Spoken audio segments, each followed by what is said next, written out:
Breaking news చూస్తున్నాం. ఇటు MLA Komatireddy Rajagopal Reddy sensational comments అని చెప్పుకోవచ్చు. రాబోయే రోజుల్లో నాకు మంత్రి పదవి వస్తుంది, మంత్రి కాకపోతే డైరెక్ట్గా సీఎం అవుతా అంటూ ఆయన వ్యాఖ్యానించారు. ఇచ్చిన మాట ప్రకారం నన్ను మంత్రిని చేయండి, లేకుంటే నా టార్గెట్ సీఎం పదవే. ఇటు పదవీ కాలం అడుక్కోను, అలాగే సమయం వస్తే లాక్కుంటా అంటూ సెన్సేషనల్ కామెంట్స్ అని చెప్పుకోవచ్చు. మునుగోడు సంగతి మీరు చూసుకోండి, తెలంగాణ సంగతి నేను చూసుకుంటా అంటూ మొత్తానికైతే సెన్సేషనల్ కామెంట్స్ చేశారు ఇటు కోమటిరెడ్డి రాజగోపాల్ రెడ్డి. ఒక్కసారి ఆయన ఏం మాట్లాడారో ఆయన మాటల్లోనే ఒక్కసారి వినే ప్రయత్నం చేద్దాం. రాబోయే రోజుల్లో మీ ఆశీర్వాదంతో తప్పకుండా మనకు మంచి పదవి వస్తుంది. ఆ పదవి మీకోసం వస్తుంది, నా కోసం లేదు. నేను చెప్తున్నా, మంత్రి కాకపోతే డైరెక్ట్ గా ముఖ్యమంత్రి మీద భయపడుతున్నారు. నేను చెప్తున్నా, చేస్తారా చేయండి మంత్రి, చేస్తారా చేయండి, ఇచ్చిన మాట కట్టుబడి మంత్రి.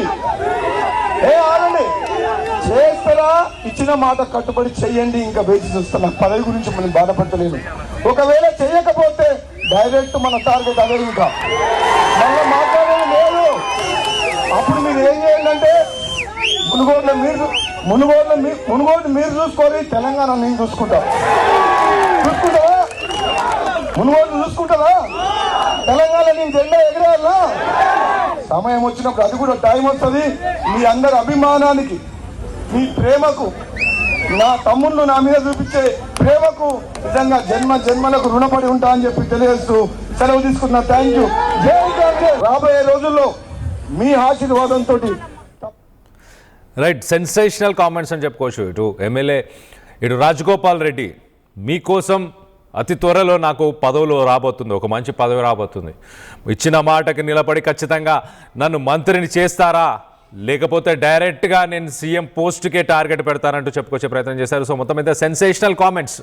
మరి ఇటు కాంగ్రెస్ పార్టీకి సంబంధించి మరి చర్చ ఏం నడుస్తుంది? నిజంగానే రానున్న రోజుల్లో ఇటు రాజగోపాల్ రెడ్డికి మంత్రి పదవి ఇవ్వబోతున్నారా, లేకపోతే ఆయన వార్నింగ్ ఇస్తున్నాడా ఎవరికైనా?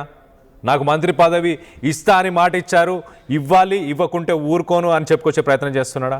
ఇటు సీఎం డైరెక్ట్గా మంత్రి పదవి కాకపోతే డైరెక్ట్గా సీఎం అయిపోతా అంటూ సెన్సేషనల్ కామెంట్స్. అంటే ఇటు సీఎం రేవంత్ రెడ్డికి ఆయన సీటుకి ఏమన్నా, ఆయన సీటును లాక్కునే ప్రయత్నం ఏమైనా చేయబోతున్నారా?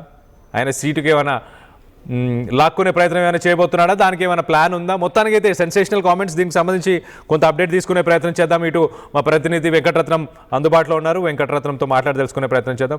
వెంకటరత్నం, చెప్పండి, ఒక సెన్సేషనల్ కామెంట్స్ అని అనుకోవచ్చు. ఒకసారి ఇటు రాజగోపాల్ రెడ్డి చేసిన కామెంట్స్, ఒక పక్కన మీరు నాకు ఇచ్చిన మాటకి నిలబడి మంత్రి పదవి నాకు ఇస్తారా, ఇటు ప్రజలను ఉద్దేశించి మాట్లాడుతూ చాలా క్లియర్గా మీకోసమే నాకు ఆ పదవి, మీకోసమే ఆ పదవులు అంటూ చెప్పుకొచ్చే ప్రయత్నం చేస్తున్నాడు. ఎట్ ద సేమ్ టైం మాట ఇచ్చారు కాబట్టి మంత్రి పదవిని ఇవ్వండి అంటూ అడుగుతున్నాడు. ఎట్ ద సేమ్ టైం మంత్రి కాకపోతే డైరెక్ట్గా సీఎం పోస్ట్కే టార్గెట్ పెడుతున్నాడు.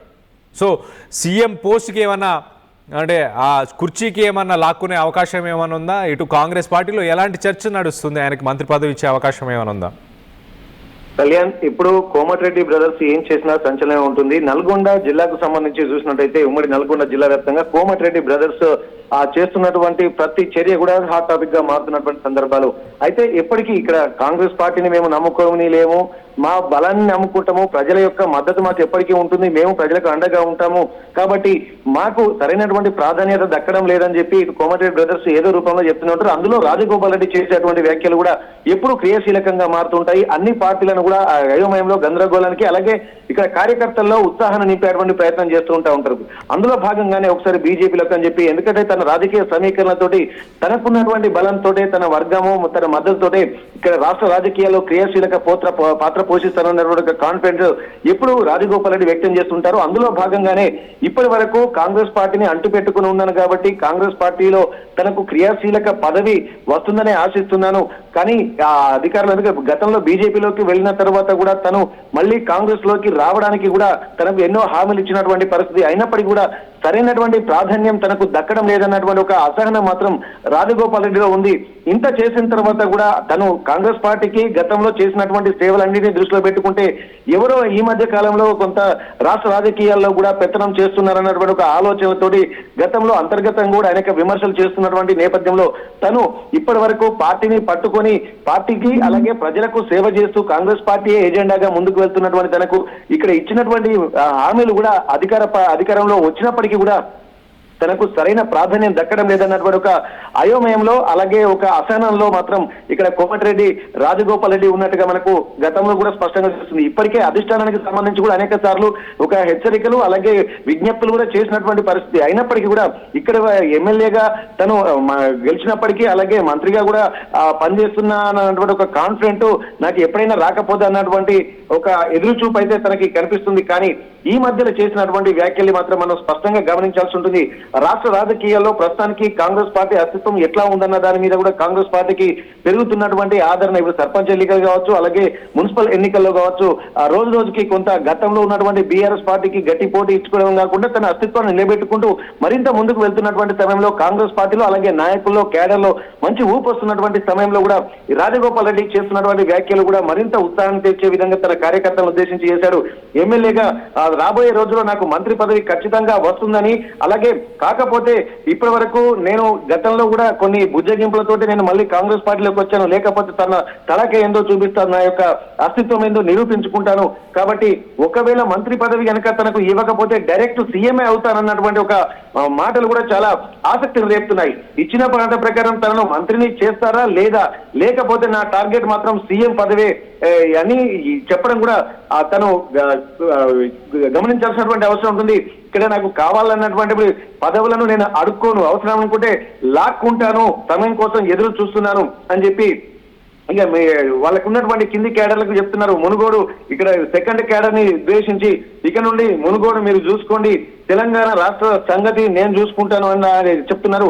రాష్ట్ర రాజకీయాల్లో కూడా నల్గొండ కూడా ప్రత్యేక పాత్ర పోషిస్తున్నటువంటి నేపథ్యంలో క్రియాశీలకంగా అంటే మొత్తం తెలంగాణలో నడిబొడ్డున ఉన్నటువంటి నల్గొండ అనేది మనకు ఎప్పటి నుండో దానికి ఒక ప్రాధాన్యత ఉంటుంది. కాబట్టి ఈ నల్గొండ గడ్డ మీద నుండి నేను రాష్ట్ర రాజకీయాల్ని నేను శాసిస్తాను, రాష్ట్ర రాజకీయాల వ్యవస్థ అంతా నేను చూసుకుంటున్నాను.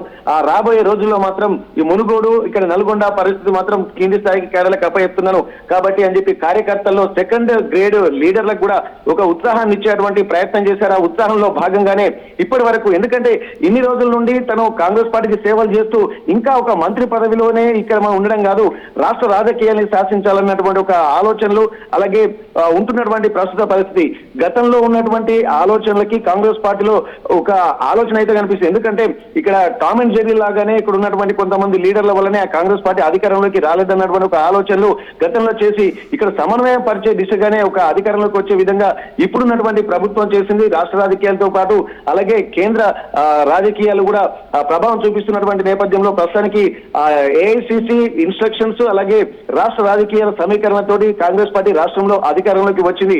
ఒక సీక్వెన్స్ అయితే వీళ్ళకి అర్థమైపోయింది రాజగోపాల్ రెడ్డికి.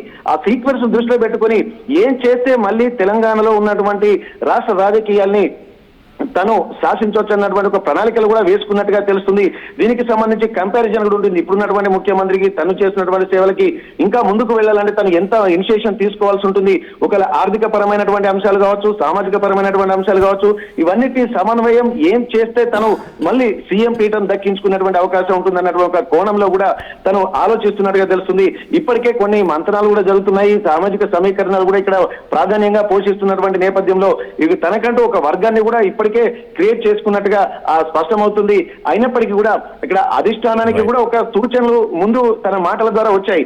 ఒకవేళ నాకు సీఎం పదవి అంటే సీఎం పదవి గురించి నేరుగా ప్రస్తావించకుండా మంత్రి పదవి ఇస్తారా లేదా లేకపోతే తాను డైరెక్ట్ నా టార్గెట్ సీఎం పదవి అన్నటువంటి విషయాలు కూడా మనం చాలా కీలకంగా ఆలోచించాల్సి ఉంటుంది. ఒకవేళ మంత్రి పదవి రాకపోతే మరి తను రాజకీయ సమీకరణలు ఏ విధంగా చేస్తుంటున్నారు, లేకపోతే బీఆర్ఎస్ నుండి ఉన్నటువంటి కమ్యూనికేషన్స్ లేకపోతే బీజేపీ నుండి గతంలో ఉన్నటువంటి అనుబంధాల లేకపోతే ఒక ఇంటర్నల్ గ్రూప్ ఏమైనా తయారైతుందా అన్నటువంటి ఒక ఆసక్తికరమైనటువంటి చర్చ కూడా ఈ మాటలకు తెరదీస్తున్నటువంటి పరిస్థితి కనిపిస్తుంది. ఏదేమైనప్పటికీ ఈ రోజు నిన్న రాజకీయాలకు సంబంధించి అలాగే మునుగోడును ఉద్దేశించి తను చేసినటువంటి వ్యాఖ్యలు మాత్రం రాష్ట్ర రాజకీయాలకు ఒక కుదుపులాగానే మనం కాంగ్రెస్ పార్టీకి కుదుపులాగానే భావించాల్సినటువంటి పరిస్థితి. Kalyan. Right Venkataratnam, thanks for the latest update. మొత్తం మీద ఇటు కోమటిరెడ్డి రాజగోపాల్ రెడ్డి సెన్సేషనల్ కామెంట్స్ అనుకోవచ్చు. గతంలో కూడా ఇటు మంత్రి పదవి గురించి చాలాసార్లు ఆయన ప్రశ్నించాడు, చాలాసార్లు ఆయన పబ్లిక్గానే దీని గురించి మాట్లాడాడు. మరొకసారి ఇటు ప్రజల్ని ఉద్దేశిస్తూ తొందరలోనే తనకు ఒక ఉన్నత స్థాయికి సంబంధించిన ఒక పదవి రాబోతుంది అంటూ చెప్పుకొచ్చే ప్రయత్నం చేశాడు. ఒకవేళ కాంగ్రెస్ ప్రభుత్వం, కాంగ్రెస్కి సంబంధించిన నాయకులు గతంలో ఇచ్చిన మాట ప్రకారం తనకి మంత్రి పదవి ఇవ్వకుంటే కనుక ఖచ్చితంగా నేను దానికంటే పై స్థాయికి సంబంధించిన ఒక పదవినే ఆశిస్తున్నాను, డైరెక్ట్గా సీఎంఏ అవుతాను అంటూ సెన్సేషనల్ కామెంట్స్. ఇటు మునుగోడుని మీరే చూసుకోవాలి అంటూ ఇటు పార్టీకి సంబంధించిన కార్యకర్తలు, నేతలను ఉద్దేశించి మాట్లాడాడు. తెలంగాణ మొత్తాన్ని నేను చూసుకుంటాను అంటూ ఆయన సెన్సేషనల్ కామెంట్స్ చేస్తున్నాడు. సో మొత్తం మీద ఇంట్రెస్టింగ్ కామెంట్స్, ఇంట్రెస్టింగ్ టైమింగ్ అని చెప్పుకోవచ్చు. ఒక పక్కన ఇటు కాంగ్రెస్ పార్టీ పుంజుకుంటున్న సమయంలో మరి ఆయన చేసిన ఈ సెన్సేషనల్ కామెంట్స్ని ఎలా చూడాలి? ఆయన ఒక స్ట్రెంగ్త్ని ఏమన్నా, ఆయనకంటూ కొంతమంది సపోర్టర్స్ని ఏమైనా తీసుకొచ్చే ప్రయత్నం చేస్తున్నారా? ఇటు సీఎం రేవంత్ రెడ్డి కుర్చీనే లాక్కోవాలన్న ఉద్దేశం ఏమైనా ఉందా? మొత్తానికైతే మంత్రి పదవి రావట్లేదు, ఖచ్చితంగా నేను అడగను, ఇంకా దీని గురించి అడగను, సమయం వస్తే లాక్కుంటా అంటూ సెన్సేషనల్ కామెంట్స్ అని చెప్పుకోవచ్చు ఒక రకంగా. ఇటు ఖచ్చితంగా మరి మంత్రి పదవి రాని సిట్యువేషన్లో డైరెక్ట్గా సీఎం అవుతా అంటూ సెన్సేషనల్ కామెంట్స్ చేస్తున్నారు. దీనికి సంబంధించి మీరేమనుకుంటున్నారు? నిజంగా రానున్న రోజుల్లో మరి ఇటు కోమటిరెడ్డి రాజగోపాల్ రెడ్డిని మీరు సీఎంగా చూడాలనుకుంటున్నారా, లేకపోతే ఆయనకు మంత్రి పదవి వస్తుందని మీరు అనుకుంటున్నారా? వీటన్నిటిపైన మీ అభిప్రాయం ఏంటనేది కింద కామెంట్ రూపంలో తెలియపరచండి.